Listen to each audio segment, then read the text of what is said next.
ایک چھوٹا سا خواب۔ ایک دفعہ کا ذکر ہے، ایک چھوٹے سے گاؤں میں ایک بچہ رہتا تھا جس کا نام علی تھا۔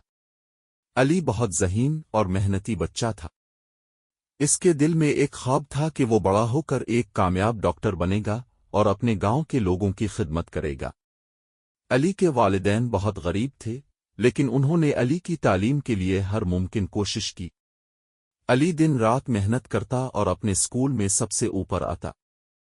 اس کے اساتذہ بھی اس کی محنت اور لگن سے بہت متاثر تھے۔ ایک دن علی کو شہر کے ایک بڑے اسکول میں اسکالرشپ مل گئی۔ یہ سن کر اس کے والدین بہت خوش ہوئے اور علی نے بھی اپنی محنت جاری رکھی۔ شہر میں علی نے بہت کچھ سیکھا اور اپنی تعلیم میں مزید ترقی کی۔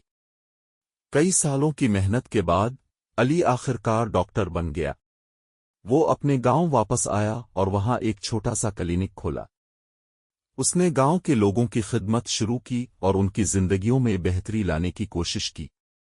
علی کی محنت اور لگن نے اس کے خواب کو حقیقت میں بدل دیا۔ گاؤں کے لوگ اس سے بہت محبت کرتے تھے اور اس کے والدین کو اپنے بیٹے پر فخر تھا۔